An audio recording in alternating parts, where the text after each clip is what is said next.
Hello there, and welcome to this presentation by Express Publishing. My name is Daniel Morris, and today I'm going to talk to you about digitalization in education. And together we're going to look at some practical uses of technology in the classroom to engage students and facilitate language learning.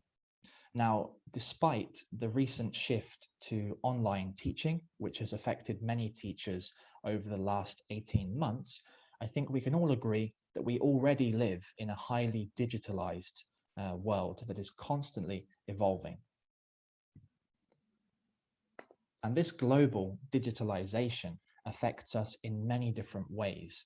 And I'd like to share with you very briefly a video that presents us with some interesting and eye-opening facts about global digitalization and how far digitalization has actually come in recent years.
Okay, so some quite interesting facts there. And as the video points out, the world is transforming.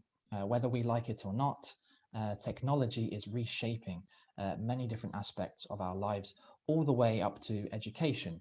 The way that we think, the way that we learn, the way that we teach now is being drastically transformed. And as teachers, as educators, as ELT instructors, I think it's about time that we stopped and thought about where we stand with technology. As Eric Wellman said rather eloquently, we don't really have much of a choice whether we digitally transform or not. Technology is with us, it's here to stay, it's not going to go anywhere, and it's only going to continue to advance and develop. So as teachers, our choice and our main objective is how well we are able to adapt our methods to fit in to this digital age and engage with this new generation of digital learners that we find inside our class. So then, why should we use technology at all inside our class? I'm sure many of us have been using technology a lot more during the last 18 months in order to stay connected with our students and deliver our lessons when we couldn't be face to face in the classroom.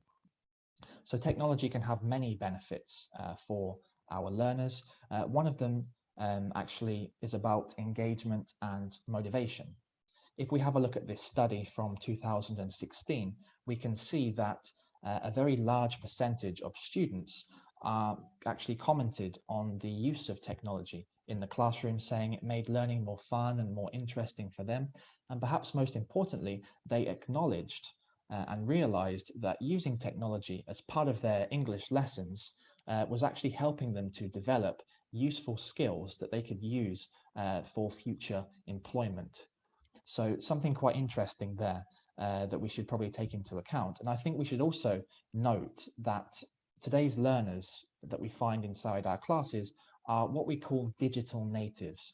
These are people that have been born into a world completely dominated by technology and by the internet. Today's learners have a vast amount of information available to them at the very click of a button. So if we want to engage and motivate our students, our classes should engage them in ways that they find interesting, in ways that resonate with them. So perhaps using technology can be the way forward to doing this. Technology can also help us to incorporate many different learning styles. We have a wide range of apps, augmented reality software available to us today that allows students to access language in a way that they have never been able to before. And it helps us to cater to different types of learners within our class. We may have audio learners that learn best through audio means. We may have visual learners or kinesthetic learners. We may even have a mixture of different learners. So using technology can help us to engage with different learning styles and help our students to learn language in new ways.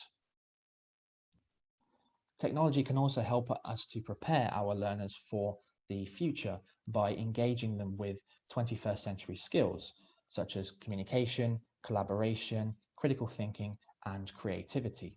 Our students now can use things like PowerPoint, they can make videos, they can use computers at home to conduct ICT research and self-study and develop their critical thinking skills, for example. They can also connect outside of school to many e-learning platforms to help them to develop a wide range of skills that are not just linguistic and academic, but skills that can be transferred easily into their future employment roles, for example. Now, technology overall has helped us to bridge the gap between school and home. If we think about the traditional classroom, the traditional school, the traditional teacher, these were the center of knowledge and the center of learning for our students.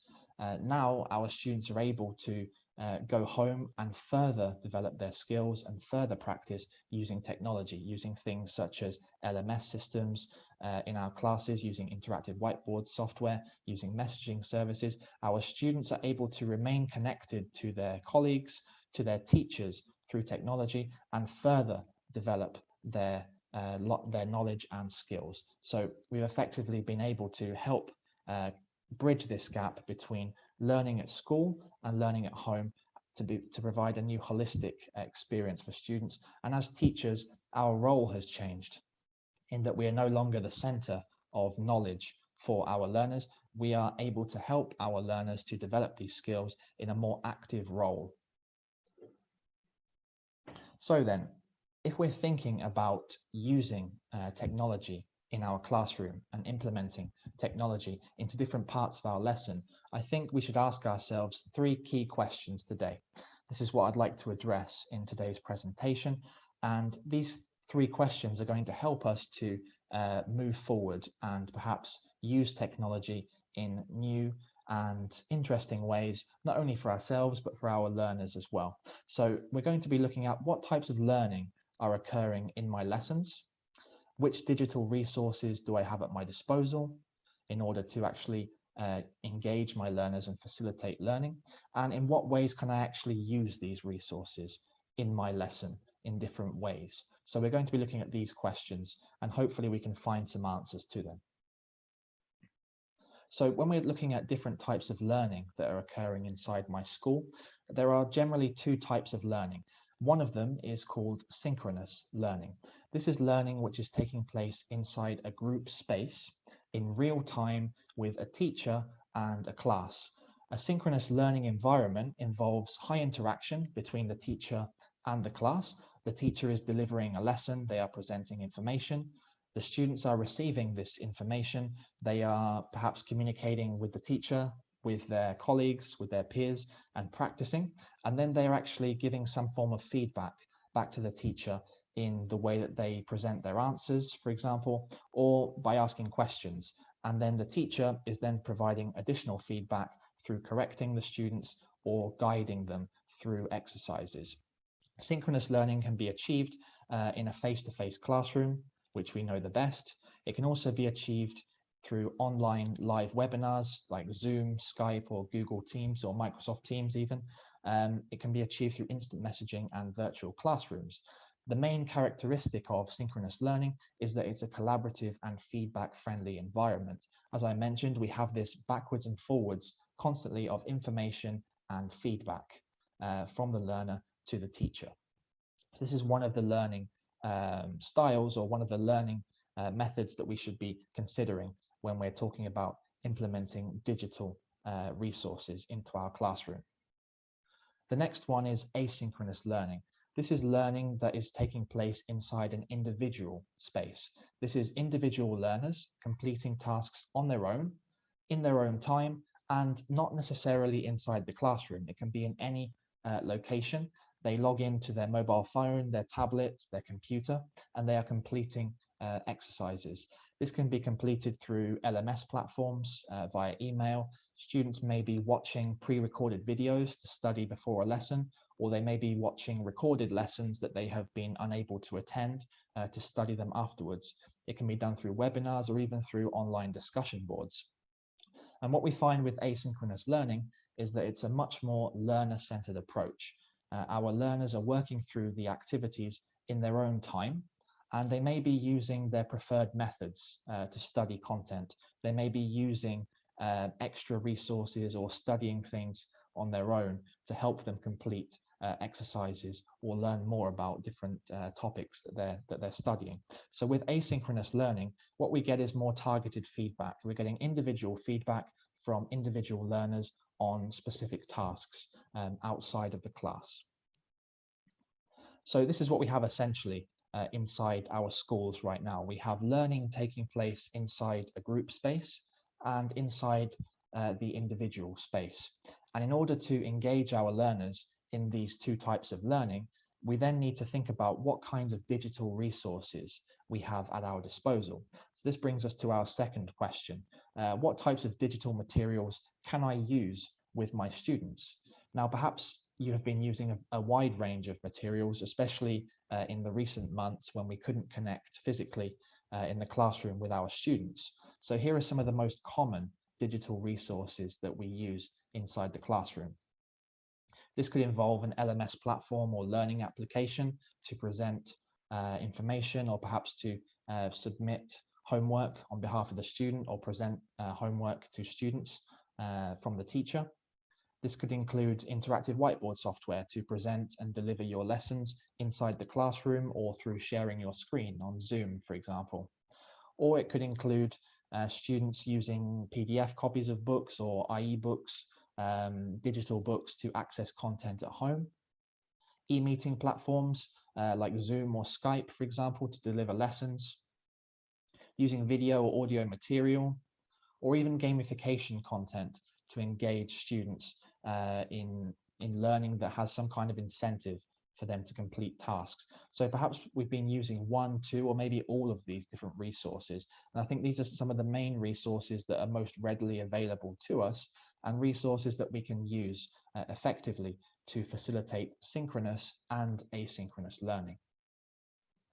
So let's go into a bit more detail now and look at the practical side of using technology inside the classroom. We're going to look at some digital strategies for synchronous learning. So when we're together in the class with our students, or if we're teaching a live lesson through Zoom, for example. Now, as I mentioned before, inside the synchronous learning environment, we have this constant to and fro of information and feedback.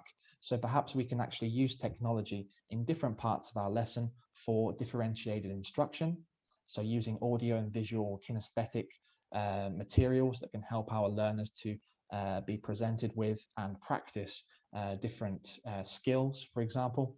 We can also include blended learning into our classes by substituting traditional parts of our lesson with technology to engage students in different exercises. We may also want to use technology to demonstrate models for language production. If we want our learners to be communicating, collaborating inside the class, we need to provide some kind of model for them to be able to get some kind of an example or template for language production. So we could use technology in some areas to facilitate this. And finally, through active learning, we want our students to be engaging actively with language inside our classrooms. So we may want to use technology in role play activities, through quizzes, debates, discussions, ICT research, or even projects inside our class. So these are some things that perhaps we can also think about using technology. I think it's important to mention here as well that we don't have to use technology in every single part of our lesson. Perhaps it's better for us to think about different areas or different parts of our lesson where we can incorporate technology to actively facilitate something like presenting information, stimulating some kind of interaction between students, or helping students to produce language. So looking at differentiated instruction using different digital materials, perhaps you can actually use technology to present vocabulary through audio and visual media, for example. Maybe you're using an interactive whiteboard software in your class. If you're not using one, you can always find images from the internet. You can also record your own sound clips to help your learners access new vocabulary in many different ways. So we're looking at here just some presentation of different rooms in a house through audio and visual materials that can be used in an interactive whiteboard software, or if the teacher wants to create their own content by gathering some images and sound clips, for example. Wall, roof, kids' bedroom, master bedroom, bathroom. So these could be some ways that we can engage students using technology, very simple uses of technology, just to present our vocabulary in a way that would resonate with them and help stimulate different learning styles. The same can also be said for grammar presentation that we find. If you're teaching grammar, if you want to study grammar rules, perhaps it could be a good idea to implement some form of technology, again, an interactive whiteboard software, or if not, finding images from the internet that you can share to add some context to the grammar presentation. You can also add some audio files as well for context. Here, this could be an example of a pre-recorded sentence or phrase that you could share with students to add context to grammar presentation. At 8:30 a.m. last Monday, I was driving to college. At the same time last Sunday, I was sleeping. So there are many different ways that we can do this. Students can also prepare their own video or PowerPoint presentation to present different grammar rules. This could be a kinesthetic task for the students. They can actually prepare their own short videos.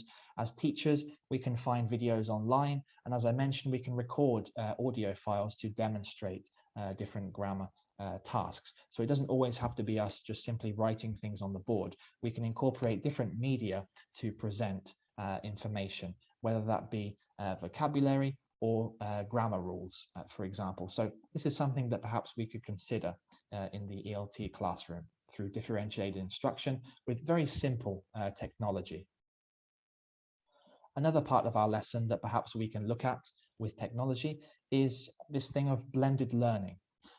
Being able to substitute traditional parts of our lesson with technology to engage learners and get them working with different resources at the same time. So here we have a traditional task. We have a simple reading comprehension task. Students are going to be reading a text and answering some questions, checking their understanding. Now, in a blended learning classroom, perhaps we can actually substitute the reading text with a video. Droids at work.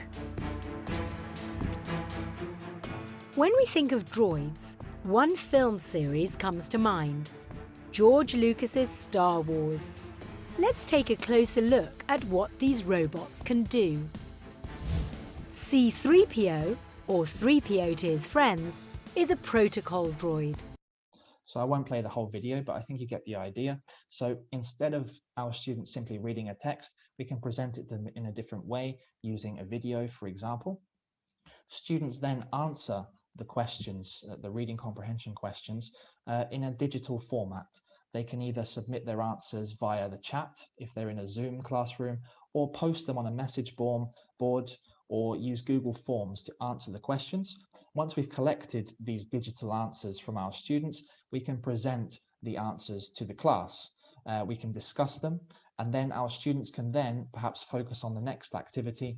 How can droids in the text be useful during a space mission? Our students then, having discussed the answers and shared them with the class, they can then prepare their own short video presentation to answer the question. So we have different types of task here, and we're using technology to engage the students and give them a new outlet to actually produce language and work with a text and present information. So this could be one way. Another way that we can use to engage our learners through blended learning techniques. Now, as I said before, inside the synchronous learning classroom, we're going to have many different opportunities for communication and for language production, as we have large groups of students interacting with each other. So in order to facilitate this, we might want to consider also using communication models or writing models inside our classroom. Again, if you have access to an interactive whiteboard software in your class, this may allow you to demonstrate different tasks. Here we can see a very simple communication task for primary students. They need to guess which kind of shape and they're drawing circles in the air. Here we've got visual and audio presentation of the task to help our students understand what is expected of them. We also have a project model here that we can demonstrate with our students. Now, even if you don't have an interactive whiteboard software, you can always project some examples onto the board. You can collect, again, examples, videos from the web. And one of the good things about using technology inside the classroom is if you use it enough, you're going to end up with some kind of a bank of video content that you can use again and again with your students. If you have performed a similar task before with your students and you have some pre-recorded videos, perhaps you can share these with your newer classes to give them some kind of communication model or example to work with. So this is how we can use technology, again, very simply, just to simply demonstrate communication tasks to our students. Here we can see an example of active learning that has been readjusted slightly to include some kind of technology and to allow students to produce language in ways that would be perhaps more interesting and engaging for them. We have a very traditional task. We have a simple role play. Imagine you attended a celebration. Use the phrases in the language box to act out a dialogue similar to the one in exercise 3. So here we have a very short recipe for adapting a role play so that we're incorporating some technology and having students communicate and collaborate and produce language in meaningful ways. So first of all, to complete the task, we're going to provide a model to the students. We can see the model in front of us, a very short dialogue that the students are going to study, and a mind map that helps the students to follow the flow of the conversation and elicit any useful language and structures. So we're going to use this model and the mind map to help to practice this language and structures, and we can ask for feedback from our class. Then we're going to ask our students to practice in pairs reading out the dialogue. So we can actually do this in front of a camera if you're teaching online, or in the classroom. If you are able to record parts of the lesson, you can have them act out this particular dialogue on camera. And as teachers, we're going to be monitoring the activity from the beginning all the way to the end, and we're providing immediate feedback to the students, any kind of mistakes or looking at pronunciation issues that we might want to cover. Then we're actually going to assign this task as an act out in front of the camera. Our students are going to prepare their own similar dialogue, which they're going to perform. And this can be done as a homework task. Students can go home and prepare a similar dialogue, which they're going to perform later on. And their task is to either demonstrate this dialogue in real time in the class, or to prepare a video recording of the dialogue, which they're going to share with the class in the next lesson. So by following this kind of recipe, we can see how a very simple role play task can be adapted slightly to include technology, to include chances for language production in meaningful ways. Our students end the lesson by creating their own dialogue and creating their own content in the form of a video, which they can then share with the teacher, with the class, and they will be able to use this for feedback. And as a teacher, you can perhaps use this for future lessons to demo role play activities. This is something else that we can consider. When it comes to active learning, we also want our students to be engaging with language in different and new ways. Perhaps you've done this before in your class. This is a favorite activity of mine. It involves making quizzes. So students collect information about a topic. This can be done as an ICT research topic or a collaborative topic. So students use the internet to research a topic, and then they prepare their own quiz and make their own questions, which they then share with the class. They can do this in many ways. One popular platform is to use Kahoot. It's a very popular quiz platform that students can use to create their own quizzes. They then log in with their mobile phones and they play the game, and it's a very nice kind of team game that you can play inside your class. But it's all about students using technology actively, and also combining it with what they've learned through their own self-study to produce something meaningful that they can share and complete with their colleagues inside the class.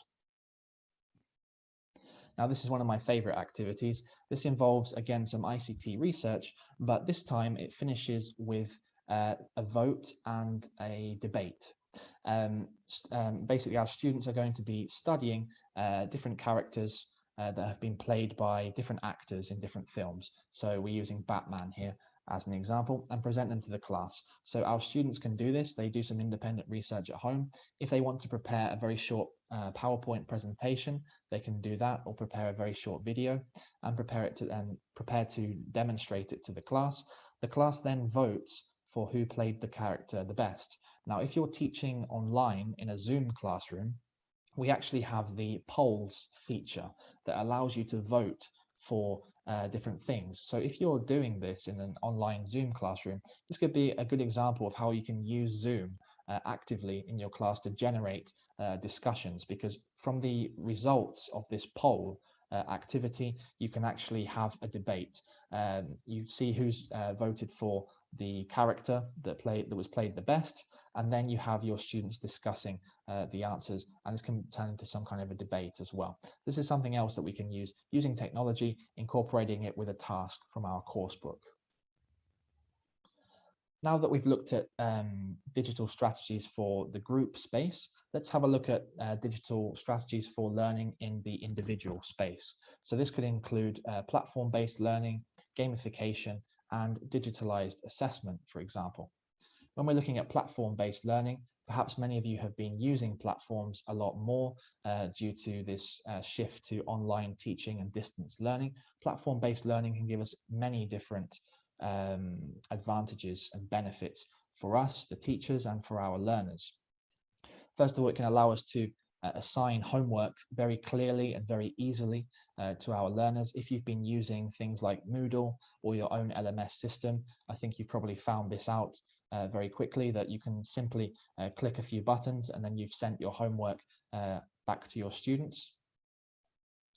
These can also include help sections. So as the teacher, you can include your own notes, or perhaps you can make your own audio files, attach any images that you found to help your students complete exercises. A lot of LMS systems also have this built in. They have their own glossaries, they have their own help sections, they even have their own audio files to help students to become more autonomous learners. So when they're working through activities in their own time, they are fully supported as they work on different things, and they're encouraged to actually study some things on their own and work some things out for themselves. What we can also find on platform-based learning platforms like this, we can also find instant feedback on various exercises. So our students are receiving instant feedback straight away on tasks that they've performed, again, helping them to become more self-autonomous with their learning, helping them to work through activities at their own pace and be able to see if they need to improve or not. Here we have some examples of digitalized assessment. So if you're thinking about assessing your students, why not do it through an LMS system, attaching tests to your Moodle page, or even sending tests via email and gathering up the results. This can be a great way to engage the learners, and through technical or digital resources, we can actually connect with the students and stay connected with them as they finish the test and send us back their results. Digitalized assessment also allows us to track progress for students. So we can see here we're able to access different students, track their progress, how have they done on the tests, how have they done in their homework, and monitor different skill areas. So a lot of LMS platforms today allow us to look at these things, and they provide us with a lot of feedback that perhaps we're not going to get in the individual space because learners are working on their own. And this is what I was talking about earlier with targeted feedback. We're able to find out a lot of information through learning platforms about our individual learners, how they work, and their skill sets. LMS platforms can also help us to check on visible attempts, so to monitor how difficult students have found different exercises and allow us to perhaps plan ahead with our lessons and help our students to consolidate anything and practice anything that they have struggled with when they've been working in the asynchronous environment. Now, one of the key features of learning platforms today, and something that perhaps you've come into contact with a lot, is this issue of gamified learning. Perhaps you've used it before in your classes. Gamified learning can be used to incentivize learning in different ways through different platforms, through earning skill points, through badges, for example, assigning different things to students. It allows us as teachers to perhaps reward students for things that we can't always measure through a platform. Things like speaking or spelling, for example. We're able to help our students to gain some reward and help them to develop their skills. Now, the final thing I want to talk to you about today is something called flipped learning. I've chosen to talk to you about flipped learning because I think it's perfect when we're talking about the digital classroom, as it combines both synchronous and asynchronous learning. It makes use of many different resources, and it can actually result in a better use of class time for you. If you're not aware of the term flipped learning, this is something that involves students studying content at home on their own first, and then coming to class and demonstrating what they have learned with different activities that they can perform in front of the teacher with the teacher present. For those of you who are familiar with Bloom's taxonomy, flipped learning is essentially turning Bloom's taxonomy on its head. Our students are doing the understanding and remembering part at home by watching video content, and then when they come to class, they are using what they've learned to apply, analyze, evaluate, and create with the teacher present, ready to monitor and give feedback and guide students through these exercises. This is a great way to flip your lessons, flip your learning, and involve students with a range of different media outlets and technology, and help them to actually facilitate higher order thinking skills inside the classroom. So in our typical flipped lesson, we would have perhaps some reading activity. So students read and listen to a text, and they prepare some answers at home. If they're using an LMS platform, for example, while they do this activity at home to study the content, they're going to get instant feedback and scores on their progress. And when they arrive to the lesson, students are then going to do some of the higher order thinking skills. So they're going to be discussing their answers in groups. Teachers are going to be monitoring, providing feedback, checking answers. There may be some kind of extension activity or project connected to this task that our students will then engage with. And it's a collaborative and feedback-friendly environment. Our students are sharing what they've studied at home inside the class. Our teachers are there to guide them through the activities and to mediate any kinds of discussion between the students. So let's have a look at an example that we can use for a flipped lesson. So at home, our students are going to study a text about astronauts living on a space station, and they can either read a text, or we actually have a video available as well.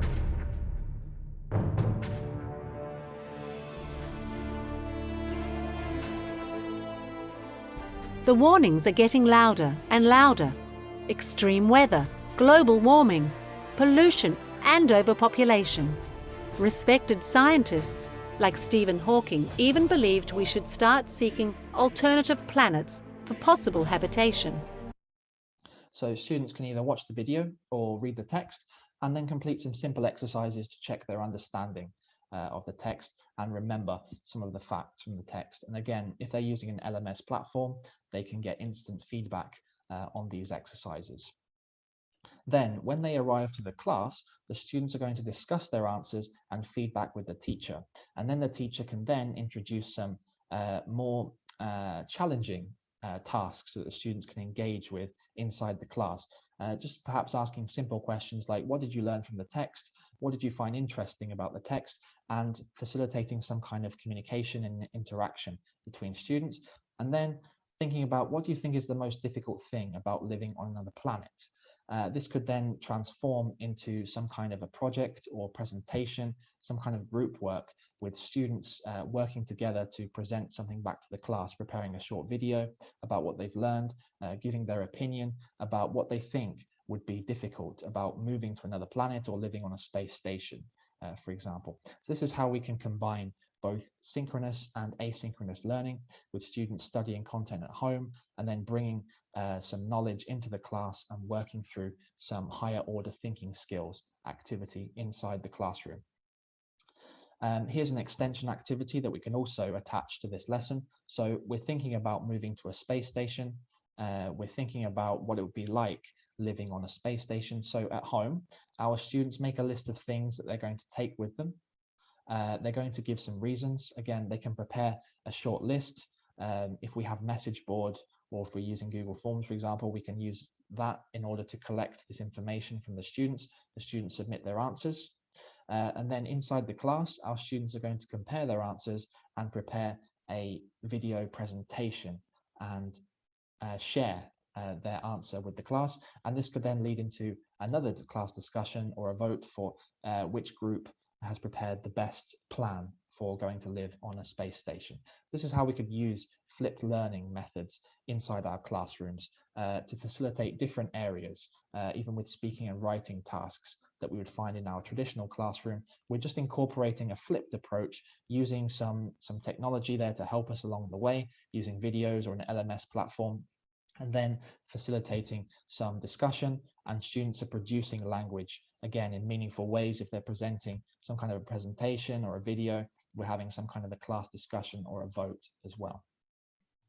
So then, just some final thoughts. We've seen a lot of different strategies and techniques today. I think the key things to think about if we're looking to implement technology inside the classroom is to engage learners with a variety of resources, whether that be audio, visual presentation of materials, interactive whiteboard software, LMS systems, for example, using as many as we can to facilitate different areas of our lessons.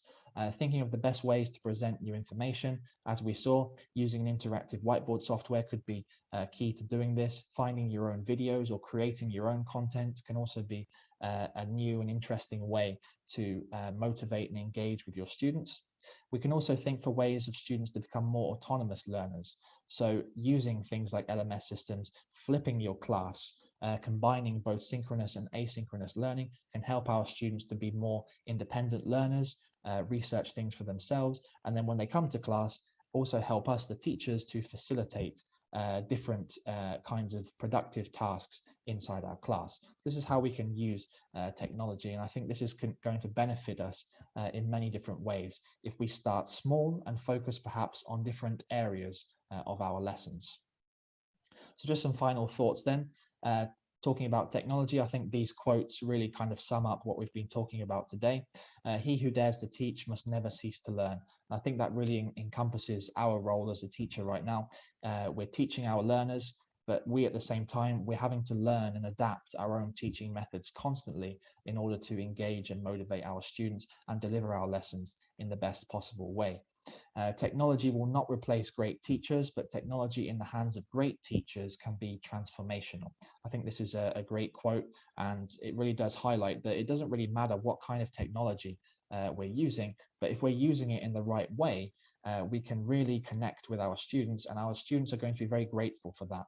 And they're going to, I think we're going to see the benefits of that inside our classroom. And as Bill Gates says as well, technology is just a tool. In terms of getting the kids to work together and motivating them, this is just a tool that we use. In the class, the teacher is the most important, because again, it's how we choose to adapt these materials and how we choose to use them that is really going to have the most positive effect with our learners. So thank you very much for your attention today. I hope I've been able to share with you some new or interesting ideas that perhaps you can take away to your classes, and I hope to see you again very soon. Thank you very much.